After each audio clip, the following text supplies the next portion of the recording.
recently, ASQA updated its risk priorities, and since then, I've had quite a few people get in touch asking what these priorities actually mean in practice. Now, it's one thing to read the information on ASQA's website. It's another thing entirely to work out what that actually means for your RTO, and more importantly, what you should actually do about it. So I've decided to put together this series where we'll work through each of ASQA's current risk priorities one at a time. In each video, I'll briefly show you what ASQA has published, then I'll translate it into plain English, I'll explain why it matters, share some of the common issues that I see in the sector, and then finish with some practical actions you can take in your own RTO. Now, my goal with this isn't simply to help you to understand ASQA's priorities. It's to help you to build stronger educational practice, stronger governance, and stronger organisational capability, because ultimately, that's what delivers better outcomes for learners.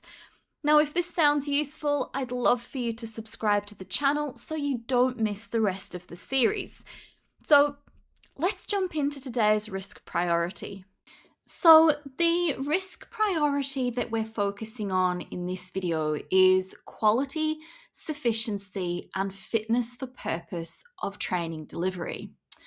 So in terms of the key focus for priority list, we have inadequate duration and assessment-driven delivery, inappropriate online-only delivery of practical or safety-critical training, generic non-contextualized training and assessment materials, student readiness and support gaps, including language, literacy, numeracy, and digital literacy, and cultural safety and equitable access failures. Now, again, I'm not going to spend time reading through the risk overview because you're able to access that yourself on ASQA's website, and there's a lot of words there. So instead, let's talk about what this actually means for RTOs. Now, when I first read this risk priority, I noticed something interesting. Although ASQA talks about course duration, online delivery, learner engagement, trainer interaction, and meeting learner needs, I don't think this risk priority is actually about any one of those things.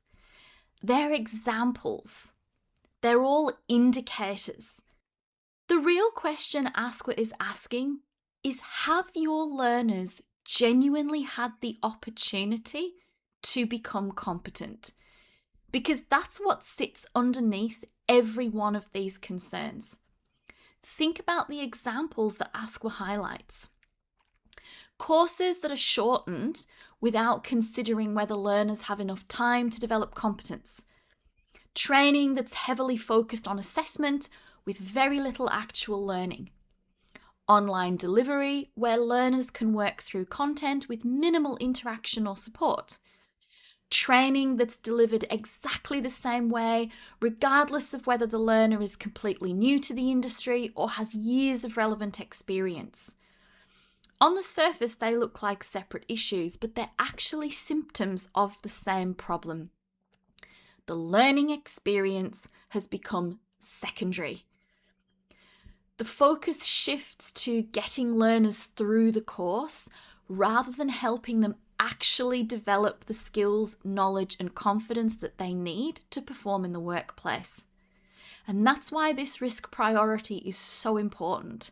Assessment doesn't create competence, learning does. Now, one thing that I think is really important to point out is that ASQA isn't saying that shorter courses are automatically a problem, nor are they saying online delivery is automatically poor quality. They're saying that these approaches create additional risk if they aren't carefully designed around learner needs. Now, I've seen excellent intensive courses. I've also seen 12-month courses where very little learning actually takes place. I've seen fantastic online learning that's engaging, interactive, and well supported. I've also seen online courses where learners simply click through content and move straight to the assessment. The delivery method isn't the issue. The question is whether the learning experience is sufficient and fit for purpose.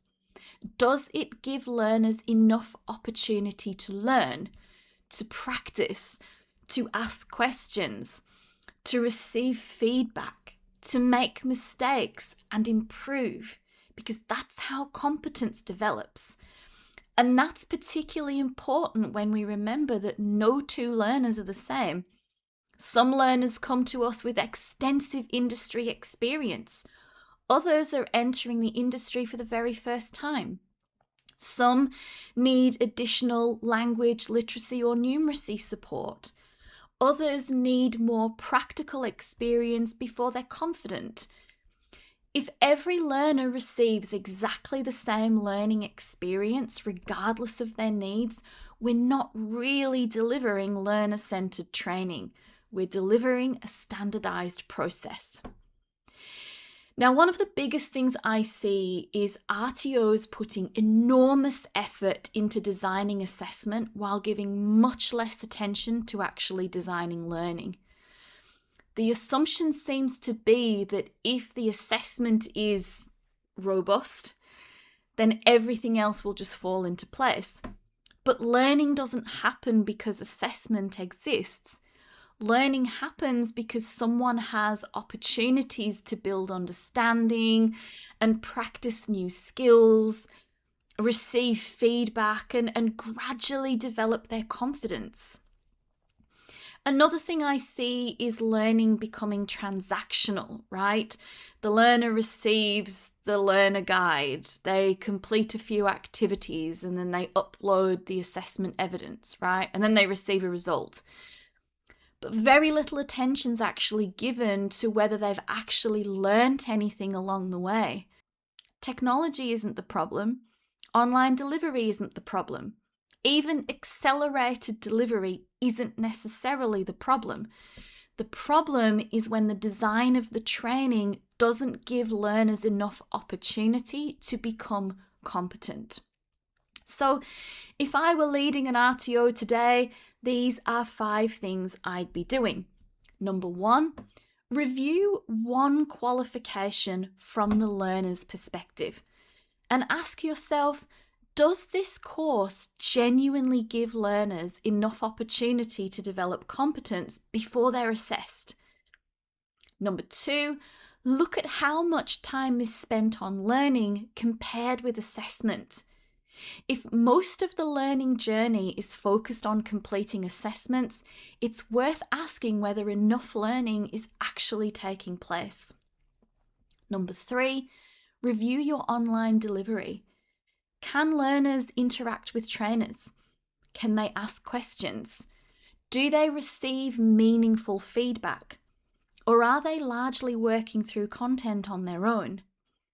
Number 4, consider how you identify and respond to individual learner needs. Do you adapt training where appropriate? Or does every learner receive exactly the same learning experience regardless of their background or their existing skills? Number 5, talk to your trainers. Ask them what gets in the way of delivering great learning. The answers will often tell you far more than your compliance dashboard ever will. Now, if there was one thing I'd encourage every RTO leader to do to start addressing this risk priority over the next month, it would be to choose one qualification and walk through it exactly as a learner would. Not as a compliance manager, not as a trainer, as someone who is completely new to the industry. And ask yourself, if I completed this course exactly as it's designed today, would I genuinely feel capable of doing the job? And that's a really powerful quality assurance activity. So, my biggest takeaway from this risk priority is that It's not really about course duration or online learning or assessment. It's about whether your RTO has designed a learning experience that gives every learner a genuine opportunity to become competent. It's what quality means, it's what sufficiency means, and it's what fitness for purpose means. If learners are simply moving through content and completing assessments, then we're missing the point of VET. Our role isn't to process learners. Our role is to develop capable people. And when we focus on creating learning experiences that genuinely build competence, compliance becomes a natural outcome of good educational practice. Now, if you found this video helpful, don't forget to subscribe, because next time we'll be unpacking another of ASQA's risk priorities and once again translating it into practical actions you can take in your own RTO. Thanks for watching, and I'll see you in the next video.